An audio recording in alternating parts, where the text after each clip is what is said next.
Negotiations on the prisoner exchange, a major prisoner exchange, have been going on for more than 2 years.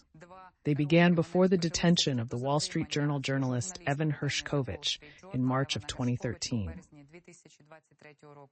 Before that, there were talks between the West and the aggressor about returning civilians, including political prisoners. We'll review and update this list now. That Joe Biden, the President of the United States of America, confirmed that Alexei Navalny, who died in February 2024, should also be exchanged. There have been discussions about this, and the White House says that Putin killed the oppositionist a few days before his release. These are the current international theses. Journalists, meanwhile, spoke about preparations for the exchange, citing sources who remain anonymous. They argue that for several months after the detention of American basketball player Brittany Griner in Russia in February 2022, the Russians were initially ready to talk. Russia approached Washington with a proposal to exchange Griner and former U.S. Marine Paul Whelan, convicted of espionage in Russia, as part of a deal to free Russian hitman Vadim Krasikov. But the United States did not consider this proposal serious at the time. Krasikov was sentenced to life in prison in Germany for the murder of a Chechen field commander. At the beginning of the year, Biden's national security advisor, Jake Sullivan, met with his German counterpart Jens Plotner to try to figure out how to strike a deal to free Whelan. In December 2022, basketball player Brittany Griner was exchanged for arms dealer Victor Booth.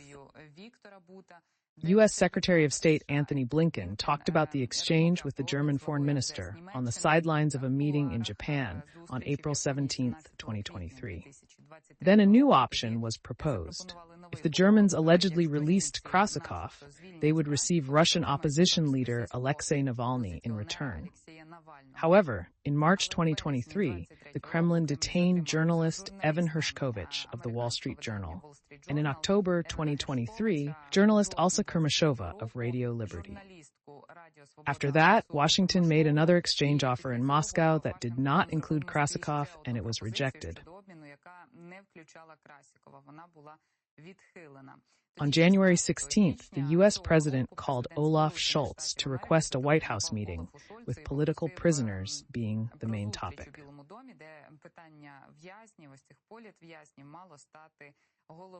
So we can see that the negotiations with the country were lengthy. The aggressor initially rejected the first proposals, but was later open to an exchange at the start of the full-scale invasion.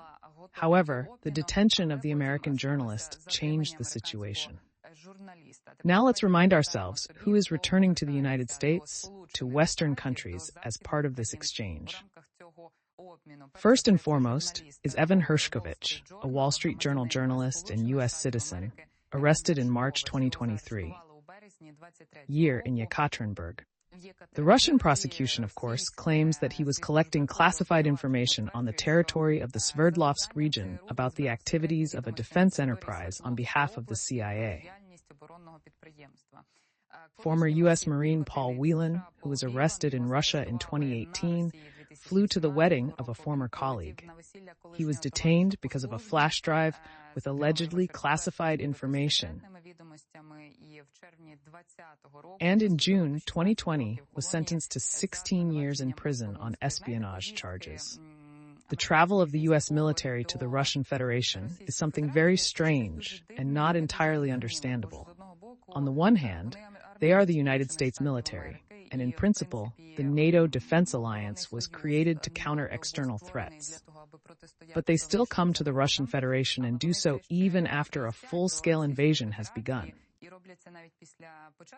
I would like to remind you of the story of May 2024, when an American soldier was detained in Russia in May. This was reported by NBC News. Gordon Black was stationed in South Korea and came to Russia on his own, not on official business.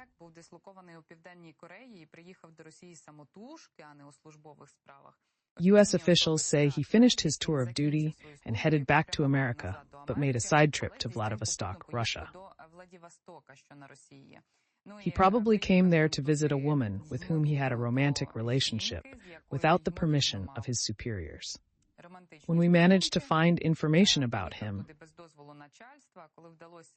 it turned out that he was in a pre-trial detention center, accused of kidnapping a woman. It was not immediately clear whether this was the woman he was visiting, and no further details have been provided. This is the story of another American soldier, but in the end, former Marine Paul Whelan did return to the United States as part of the exchange.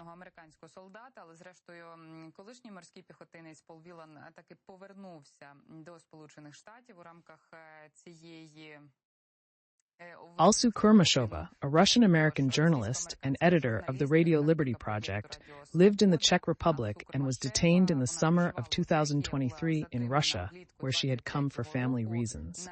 Before flying back, she was detained for the second time in October. A case was opened against her, allegedly, because she did not report herself as a potential agent.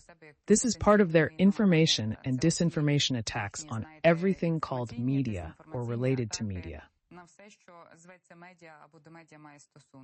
Oppositionist and journalist Vladimir Kara-Murza, who lived in the U.S., survived 2 poisonings in 2015 and 2017.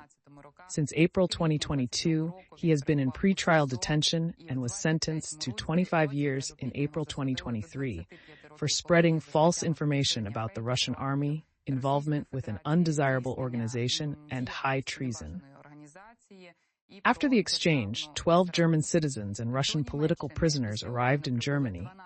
Ilya Yashin, Russian politician and co-founder of the Solidarity Movement; Ksenia Fadeva, former coordinator of Navalny's city headquarters in Tomsk; human rights activist and one of the founders of the Memorial Community, Alek Orlov; Russian artist, feminist and musician Skochelenko; and Lilia Chenicheva,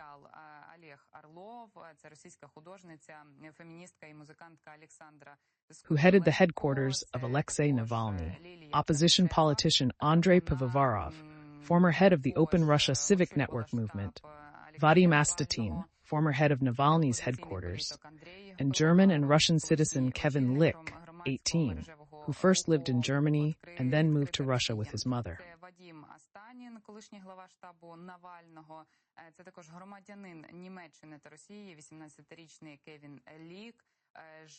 In December 2023, he was convicted under the article of the Russian Criminal Code, high treason.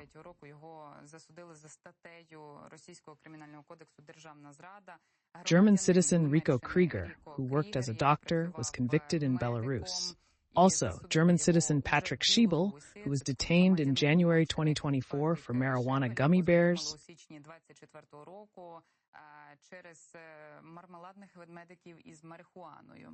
which were not banned in Germany. This also includes cycling activist and lawyer German Moses, who was detained in May 2024 in St. Petersburg and charged with treason. A citizen of the Russian Federation in Germany, political scientist Dieter Voronin, was detained in February 21st, and in March 2023, he was sentenced to 13 years. In general, he was accused of helping a journalist and of the head of Roscosmos to an accused of treason. After the exchange, representatives of the special services returned to Russia, including the killers, whom Russian dictator Vladimir Putin was very, very happy to welcome. You see, this reflects their values. While some countries return political prisoners and civilians, the Russian Federation returns murderers, intelligence officers, and those spreading Kremlin influence in other nations. Let's put it this way. I agree with Mr. Ole that it's very difficult and painful to see these exchanges without Ukrainians involved. Russia detains both civilians and soldiers and abducts Ukrainian children.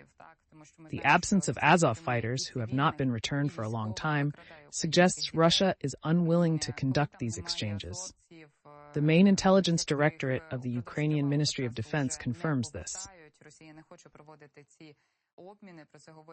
And finally, those countries and organizations that supposedly guaranteed a safe exit, the so-called evacuation, hardly coped with their responsibilities. If we recall, for example, the terrorist attack in Olenivka, which the Russians committed on July 29, 2022, by blowing up a barracks where prisoners of war were held.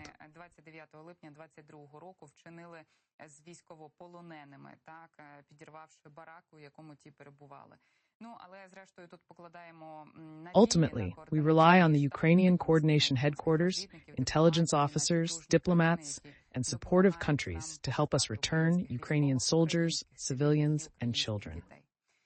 In conclusion of this hour, I would like to remind you that after such news, different news, it is best to convert our emotions and feelings, whether they are joyful, angry, or sometimes desperate, into help for the Ukrainian Defense Forces. And by this hour, I have great news for you.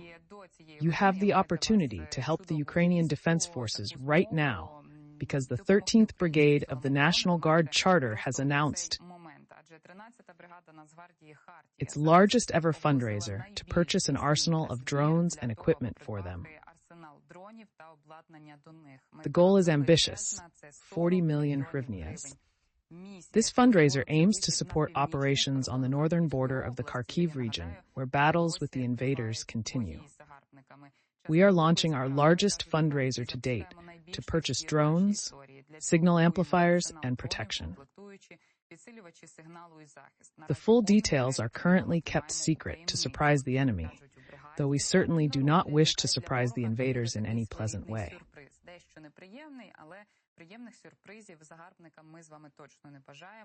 In 2022, they already fought on the border of the Kharkiv region and the state border with the Russian Federation, and they say it's time to do it again. After all, we both realize that drones are very, very important at the front. This is what has changed the course of the Russian-Ukrainian war, what helps our military stay safe at the moment, and what helps destroy the enemy. The morning statistics from the General Staff on the eliminated or disabled occupiers and their equipment are often demonstrated, in particular, thanks to various drones, such as reconnaissance drones, which have detected the occupiers and their equipment.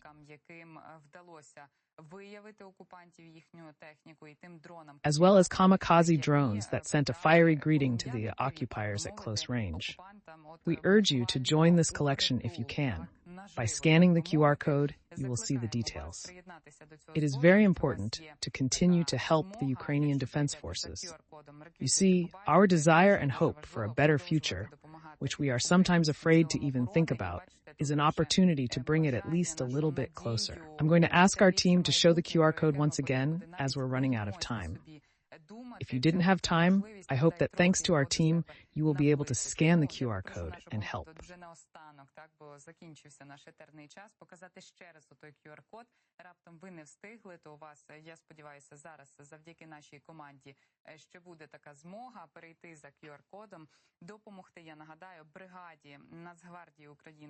Хартія, який оголосили найбільший свій збір, наймасштабніший для того, аби придбати арсенал дронів. The Charter Brigade of the National Guard of Ukraine has launched its largest ever fundraising drive to acquire drones and equipment, aiming for 40 million hryvnias. Ukrainians have proven that no amount is too large to support our defense forces. Every contribution reflects our commitment. I'm confident we will raise the needed funds to equip our military and reclaim Ukrainian land and homes from